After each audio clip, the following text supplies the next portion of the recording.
Welcome to our channel scholar portal. তো বন্ধুরা, আজকে আমি তোমাদের অ্যালজেব্রার একটা খুব ভালো এবং খুব সুন্দর একটা প্রবলেম নিয়ে এসেছি। এই অঙ্কগুলো কিন্তু বিভিন্ন কম্পিটিটিভ এক্সাম এবং কোনো এন্ট্রান্স এক্সাম হয়তো তোমরা দিচ্ছ, সেখানে কিন্তু কাজে লাগতে পারে। ওকে, তো ভালোভাবে দেখার চেষ্টা করো। ধরো একটা অঙ্ক আছে যে √6 প্লাস √6 প্লাস √6 এই ফরম্যাটে এর ভ্যালুটা বের করতে হবে। তো অপশন আছে 3, 4, 5, 6 কোনটা হবে। দেখো, এই ধরনের অঙ্ক যখন তুমি করবে তখন প্রথমে আমি একটা জেনারেল অ্যাপ্রোচ দেখাচ্ছি, তারপর তোমাদের শর্টকাটটা বলবো। ওকে, তো নর্মালি কি করবো আমরা এই ধরনের অঙ্কে, দেখো ধরবো পি ইজ ইকুয়াল টু, তুমি লিখছো 6 প্লাস 6 প্লাস 6 এইভাবে plus dot dot dot dot যাবে। তো বোথ সাইড স্কোয়ার করো, বোথ সাইড স্কোয়ার করলে কত হবে, পি স্কোয়ার। এখানে হবে 6 প্লাস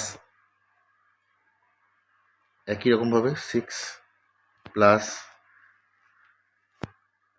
√6 প্লাস আবার এইভাবে যাবে। ওকে, ডট ডট ডট ডট। এইবার 6 প্লাস এই যে পোর্শনটা, দেখো এই পোর্শনটা তো পি বলতে পারি আমি, তার মানে 6 plus P. Okay, or P square, তাহলে কি বলতে পারবো আমরা, P square minus P plus 6 is equal to 0।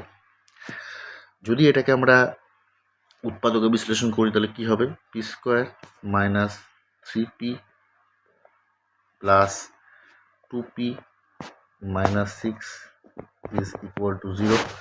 অর্থাৎ বলতে পারি আমরা p মাইনাস 3 এবং p plus 2 is equal to কি বলবো, 0। তো এখান থেকে আমরা কি পাবো, যে p এর যে ভ্যালুটা পাবো সেটা পাবো আমরা p ইজ ইকুয়াল টু 3।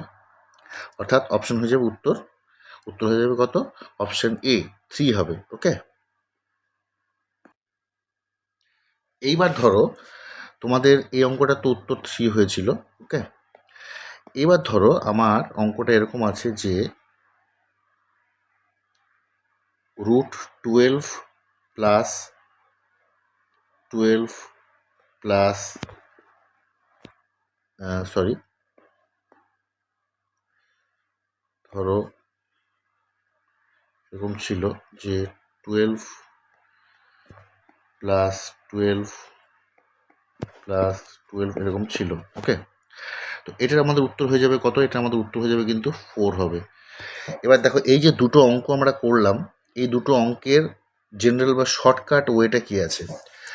তো এটার নিয়ম হচ্ছে, যেই সংখ্যাটা দেওয়া থাকবে, যেমন এখানে দেওয়া ছিল আমাদের 6।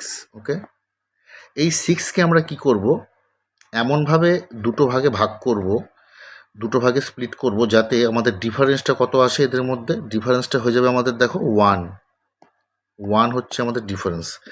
যদি 1 ডিফারেন্স হয় তাহলে তারপর নেক্সট কাজ হচ্ছে, উত্তর আমাদের হবে এই দুটো সংখ্যার মধ্যে যেটা বড় সংখ্যা সেটা, অর্থাৎ 3। এবার 12-এর ক্ষেত্রে কি হচ্ছে, দেখো 12কে আমরা কীভাবে ভাঙতে পারি, 12কে ভাঙতে পারি 1 × 12, 2 × 6, 3 × 4। এবার 1 × 12 ডিফারেন্স দেখো 11, 2 × 6 ডিফারেন্স কত 4, 3 × 4 ডিফারেন্স কত 1। তার মানে আমাদের এই কম্বিনেশনটা নিতে হবে।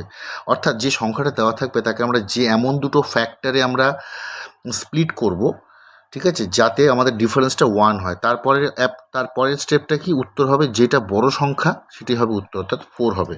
তাই এই যে আমাদের ইকুয়েশনটা, এই যে আমাদের রাশিটা দেওয়া আছে, এটা উত্তর হয়ে যাবে কত, 4। তো এই ছিল আজকের অঙ্ক। এই শর্ট ট্রিকটা বা মেথডটা তোমাদের কিন্তু এক্সামে অনেক কাজে লাগবে। তোমাদের কিভাবে অঙ্কটা এলো সেটা আমি দেখালাম, এবং শর্টকাট অ্যাপ্রোচটা কী হবে সেইটাও তোমাদেরকে দেখালাম। তো এই ভিডিওটা এই পর্যন্তই ছিল। যদি চ্যানেলে নতুন হয়ে থাকো অবশ্যই কিন্তু সাবস্ক্রাইব করবে এই ধরনের বিভিন্ন ভিডিও পাওয়ার জন্য। ওকে, থ্যাংক ইউ ভেরি মাচ।